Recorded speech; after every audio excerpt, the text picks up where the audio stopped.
सखर में अहम ख़बर अवांखे ॾियूं पिया। सखर में क़त्ल केस में उम्र कैद जी सज़ा जे कैदीअ जे फरार थियण वारो मामलो सरकारी फरियाद ते डिप्टी जेल सुप्रींटेंडेंट ऐं अहलकारनि समेत 8 जवाबदारनि खिलाफ़ केस दाख़िल कयो वियो आहे। ब्रेकिंग न्यूज़ अवां सां शेयर कयूं पिया।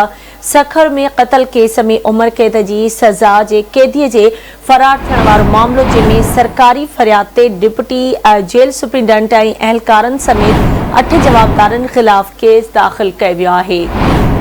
अहम ख़बर खां के आगाह कयूं पिया। सखर में क़त्ल केस में उम्र कैद जे सज़ा जे कैदीअ जे फरार थियण वारो मामलो जंहिंमें सरकारी फरियाद ते डिप्टी जेल सुप्रींटेंडेंट ऐं अहलकारनि समेत 8 जवाबदारनि खिलाफ़ केस दाख़िल कयो वियो आहे। तफ़सील मालूम कंदासीं। सखर मां आवाज़ जो रिपोर्टर मोरड़ो महर असां सां लाइन ते मौजूद आहे। जी मोरड़ो महर, छा तफ़सील आहिनि इन हवाले सां आगाह कजो।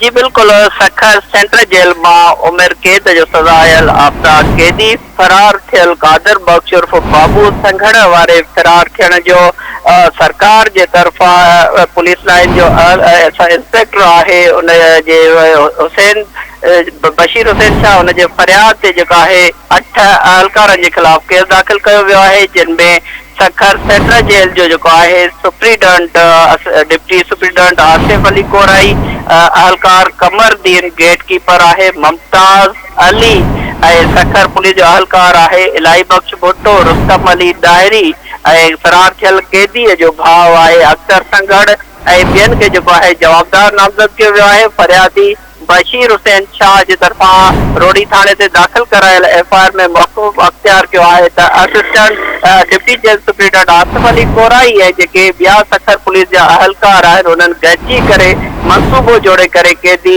घोटकी वासी कादिर बख्श उर्फ बाबू संघड़ के जो है उन्हनि हथ सां फरार करायो वियो आहे। हिन वक्त ताईं जो है शुरुआती वक्त जो है अहलकार इलाही बख्श भुट्टो, रुस्तम अली दायरी जेके उहे गिरफ्तार थियल आहिनि। जेल जा जेके अहलकार आहिनि कमरदीन ऐं मुमताज अली उन्हनि जे बि हिरासत बाबति जेको आहे इतला आहिनि, पर हिन वक्त ताईं पुलिस जेको डिप्टी सुप्रीडेंट आहे आसिफ अली कोराई या कैदीअ जो भाउ जेको बासर ॼाणाए पियो वञे घोटके जे सूबाई वज़ीर जो फ्रंटमैन आहे अख्तर संघड़, उनखे पुलिस जी तरफा गिरफ्तार नाहे करे सघी नई कैदीअ खे गिरफ्तार किया वियो आहे। ये इतला आहिनि त सखर पुलिस घोटकीअ में कार्रवाई करे कैदी जो फरार थियो आहे अख्तर संघड़ जेको उन जो भाउ आहे उन जूं औरतूं ऐं कुझु माण्हुनि खे हिरासत में वरितो वियो आहे। पुलिस जे तरफा कार्रवाइयूं बि कयूं पियूं वञनि ऐं राजूरी कोशिशूं बि तेज़ कयूं वयूं आहिनि, पर हिन वक़्तु तफ़सील खां आगाह करण जे लाइ